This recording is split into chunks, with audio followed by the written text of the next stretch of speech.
Hi வணக்கம். நம்ம இன்றைக்கி எக்ஸ்பர்டைசர் அகாடமிக் தமிழ் சேனல் மூலமாக கற்றுக்க போகிற ஈஸி சயின்ஸ் என்ன அப்படின்னு சொல்லி பார்த்தீங்கன்னா, why does bird does not get shock when sitting on wire cable.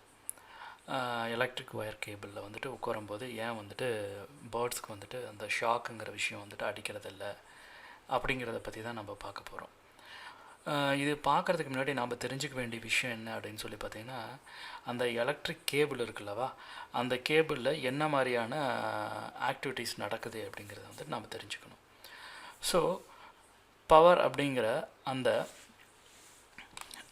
Potential என்ன பண்ணும் அப்படின்னு சொல்லி பார்த்திங்கன்னா, அந்த பவர் இருக்குல்லவா, அது என்ன பண்ணும் அப்படின்னு சொல்லி பார்த்திங்கன்னா, அந்த எலக்ட்ரான் வந்துட்டு ஒரு இடத்துலேருந்து இன்னொரு இடத்துக்கு ட்ரான்ஸ்ஃபர் ஆகும். இப்படி கண்டினியூவாக வந்துட்டு அந்த ஃப்ளோலையே ட்ரான்ஸ்ஃபர் ஆகிட்ருக்கும். ட்ரான்ஸ்ஃபர் ஆகிட்ருக்கும்போது பறவை வந்து உட்காருதுன்னு வச்சுக்கோங்களேன்.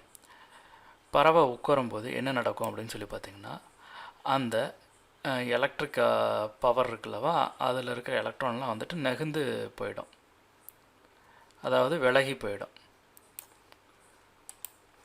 ஸோ எதனால் அப்படின்னு சொல்லி பார்த்திங்கன்னா, ஆக்சுவலி இந்த பறவை மேலே வந்துட்டு பார்த்திங்கன்னா ரெசிஸ்டன்ட் பவர் வந்துட்டு இந்த ஒயர் கேபிளோட ரெசிஸ்டன்ஸோட அதிகமாக இருக்கும். கிட்டத்தட்ட 400லேருந்து 1000 ஓம்ஸ் வந்துட்டு ரெசிஸ்டன்ஸ் வந்துட்டு இந்த பறவை மேலே இருக்கும். இந்த ஒயர் கேபிளில் வந்துட்டு பார்த்திங்கன்னா 0.004 ஓம்ஸ் தான் வந்துட்டு இருக்கும். ரைட், இதுதான் மெயின் ரீசன். பட் ஆனால் என்ன நடக்குது அங்கே, எலக்ட்ரான் அந்த நெகிறுதில் அந்த எலக்ட்ரான் பவர் அது நெகிறும்போது என்ன நடக்கும் அப்படின்னு சொல்லி பார்த்திங்கன்னா, இப்போ பறவை வந்து உட்காரும்போது என்ன நடக்கும், அந்த ரெசிஸ்டன்ஸ் அதாவது அந்த ரெசிஸ்டன்ஸ் வந்துட்டு க்ரியேட் ஆகும். அப்போ என்ன ஆகும், எலக்ட்ரான்லாம் வந்துட்டு என்ன பண்ணும் அப்படின்னு சொல்லி பார்த்திங்கன்னா, எலக்ட்ரிக் பவர் வந்துட்டு அந்த பறவை உட்காந்துருக்க இடத்துலேருந்து கொஞ்சம் விலகி போக ஆரம்பிக்கும். ஸோ அதனால் வந்துட்டு அந்த பறவைக்கு வந்துட்டு கரண்ட் ஷாக் வந்துட்டு அடிக்கிறதில்ல. அதே போல் இதோட ரெசிஸ்டன்ஸ் பவர் வந்துட்டு பறவையோட ரெசிஸ்டன்ஸ் பவர் வந்துட்டு இந்த ஒயரோட ரெசிஸ்டன்ஸ் பவரோட ரொம்பவே அதிகமாக இருக்கிறதுனால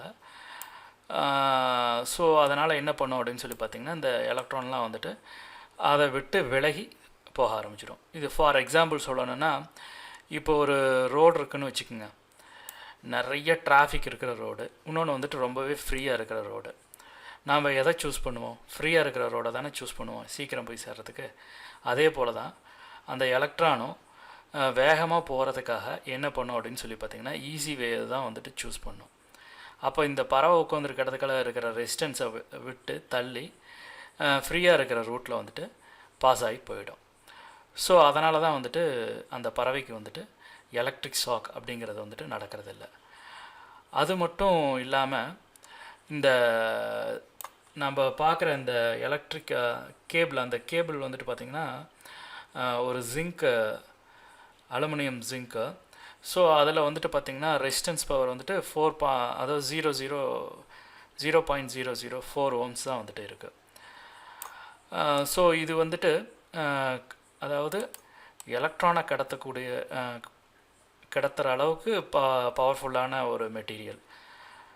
பட் ஆனால் ரெசிஸ்டன்ஸ் வகையில் கம்பேர் பண்ணும்போது பறவையோட ரெசிஸ்டன்ஸோட இது வந்துட்டு ரொம்பவே கம்மி. ஸோ இது ஒரு ரீசன் பறவைக்கு வந்துட்டு ஷாக் அடிக்காததுக்கு காரணம். ஆனால் அதே பறவை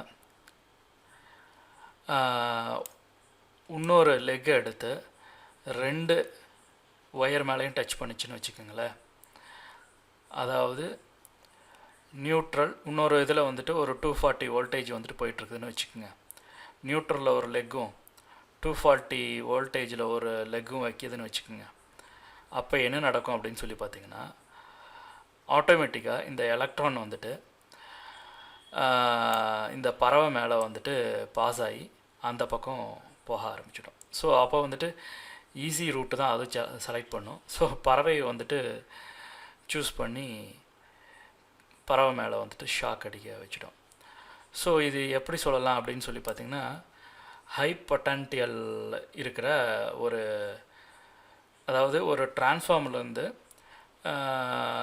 ஒரு எலக்ட்ரிக் கம்பம் வழியாக வீட்டுக்கு வந்துட்டு ஒரு கரண்ட் போகுதுன்னு வச்சுக்கோங்க.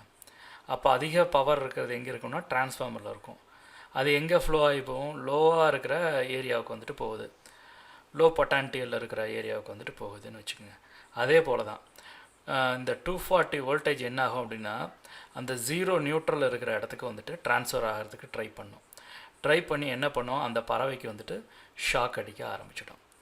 ஸோ இதுதான் வந்துட்டு ரீசன் பறவைக்கு வந்துட்டு ஷாக் அடிக்கிறதுக்கான காரணம். ஷாக் அடிக்கிறதுக்கு காரணமும் இதுதான்.